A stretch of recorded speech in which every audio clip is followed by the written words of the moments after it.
Hello everyone. Today I'm going to be making a how-to video for penalties in Hockey Blast. I know my buddy Jesse I met at the con, and he was curious about penalties and still stuck on them, so I thought I'd do a little instructional video for him for that.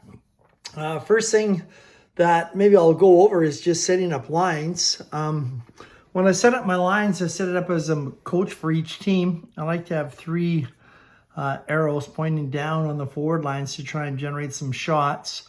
I also like to have the shooter be with somebody that can set up some assists. So Buchnevich is with Cairo, I'm going to get 5. So I like to complement a shooter with a passer. Also, when I set up lines, I like to have one D square if I can on every line.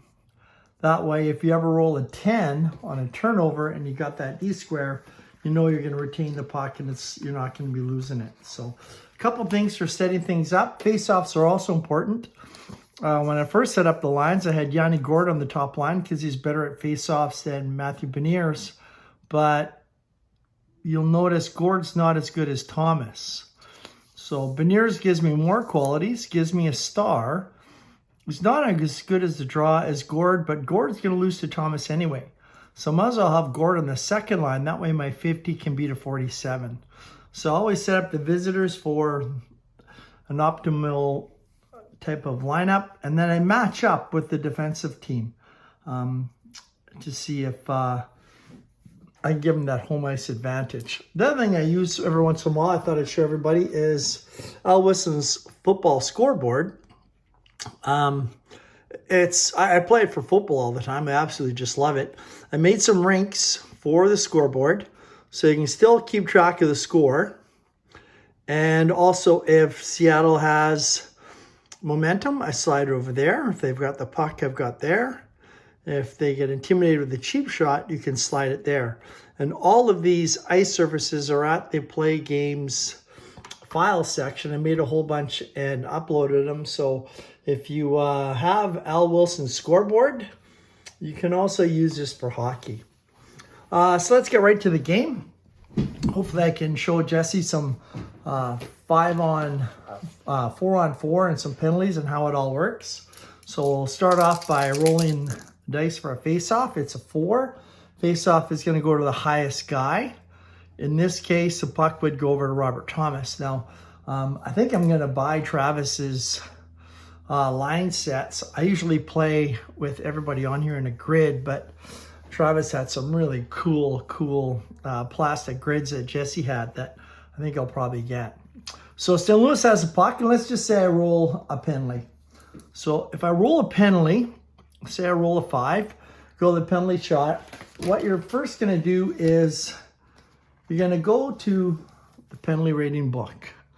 So let's say we're going to roll for the first penalty. Let's say we roll, a 4. So a 4 would be defensive player 3. So what I do is I put a chip on the defensive player.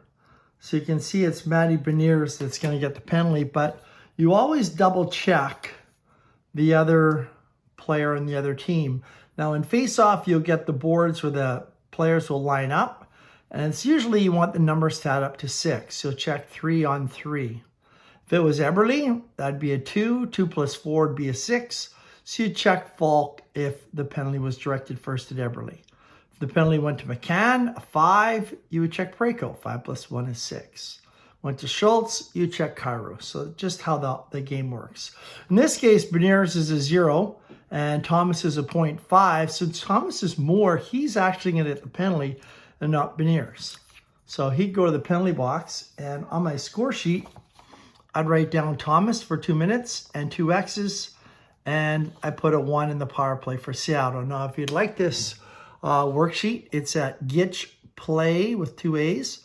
.wordpress.com, and you can print out the worksheet there. I like it because you can use double shifts, line skips, things like that.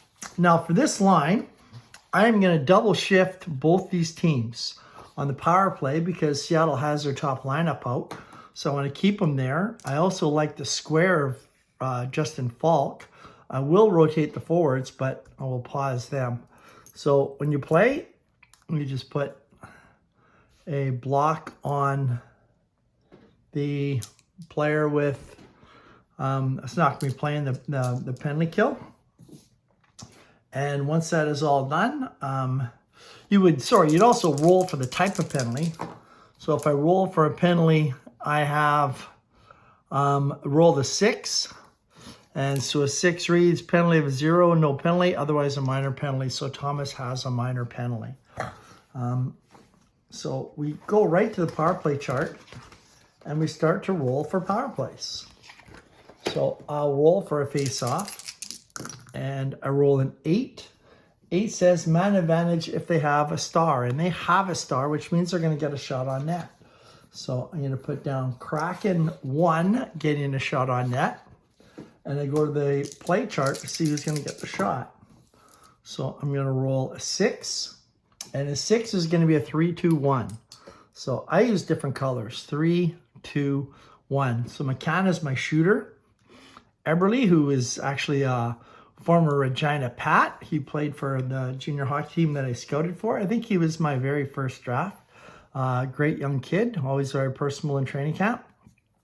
And Beniers is the other star.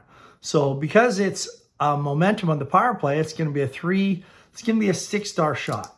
So what I do when I do shots, if it's going to be a scoring chance like that, automatic, I put a little dot to keep track of scoring chances. Just quick, fast, and easy.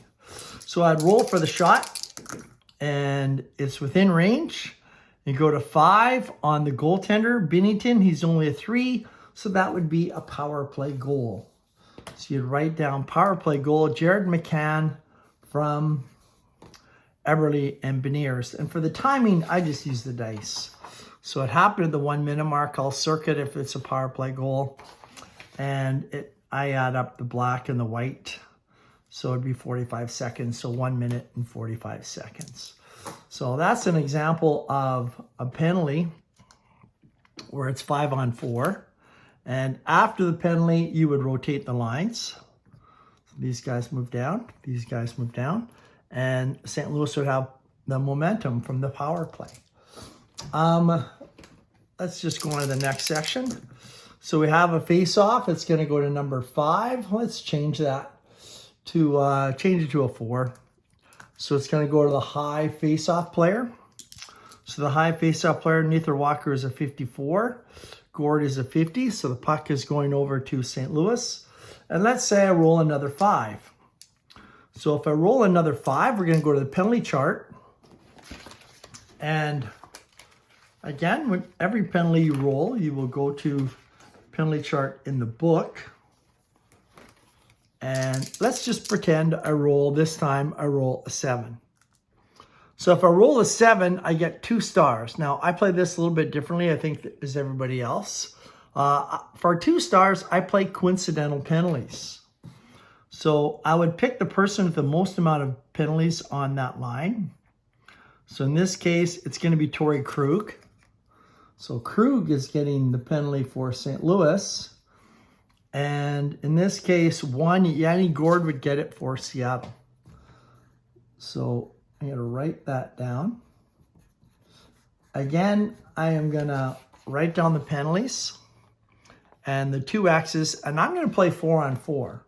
And this is how I play 4-on-4. I'm going to rotate the lines because of the penalty. I get one of the yellow penalty kill markers. I'll put it down there, and I'll put it on Burakovsky. And then I'm going to continue playing just like a normal game. The only difference is if you roll a 7 in a lull, when it's 4-on-4, it's going to act as a 3. We're going to check the arrows on the ice. So I'm just going to play out these next 2 minutes like it's 4-on-4. So roll the dice and roll a 9, and it says home wins face-off, immediate play. So home gets it. They're going to get an immediate play. I'm going to roll the dice. A 4 is going to be a 1, 3, 4. So 1, 3, 4. So we're going to have 0 assists, 1 assist because they have momentum, and 1 to be a 1-shot deal. Now, if this would have been here, in the game, you're not allowed to have that shot because the player isn't there. But what I do is, because it's 4-on-4, usually hockey's more wide open and you get more shots. So if I was to put it there, I'd be able to put it in anybody I want. I think there's more offense at 4-on-4. So I'm going to generate that by picking the player. I would have put it on Wenberg because Saucy's got scissors. So that's one modification of the game that I use when it's 4-on-4. I think I've seen Steve Tower. He just marks off a lull with coincidental penalties. But that's the great thing about this game is you play any way you want that you enjoy. So that's how I would play it for 4-on-4, just because it's more wide open. And again, I'm going to have a 1-star shot. So here comes the shot by Seattle. It's going to be a 5.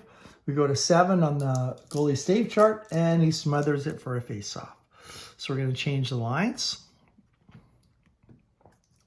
And I think for Seattle, I am going to use a line skip. So I'm going to use one of my line skips to bump that up here. So I have my top line out on the penalty kill on 4-on-4 against their top line.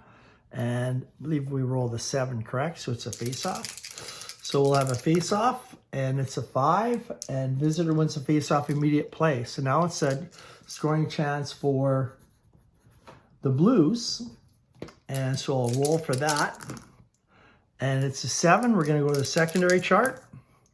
And 11 is going to be a 5-3-1. So again, yellow goes first, 3 and 1.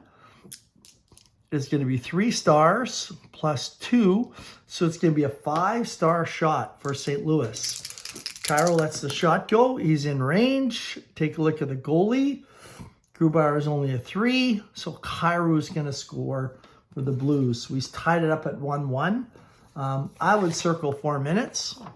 And I write the scores on this particular sheet I put on the back. I have another sheet where I have a column for it. So it's going to be at the 4-minute mark, and you can either say 4:46. Sometimes I'll add these up for variety. So if I add 6 to that, it would be 4:52.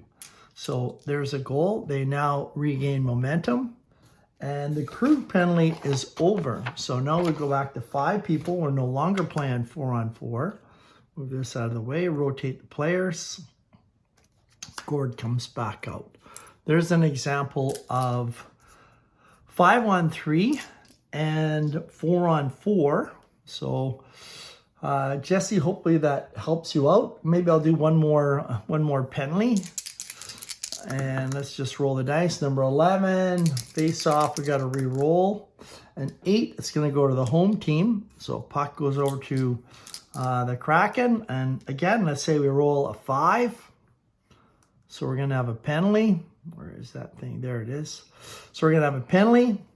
Again, for penalties, always go to the penalty chart and you want to see who's going to get the penalty. So you roll and it's a 5, and 5 is a D4. So again, Seattle has the puck. So go to player number 4. I put a chip down to track him.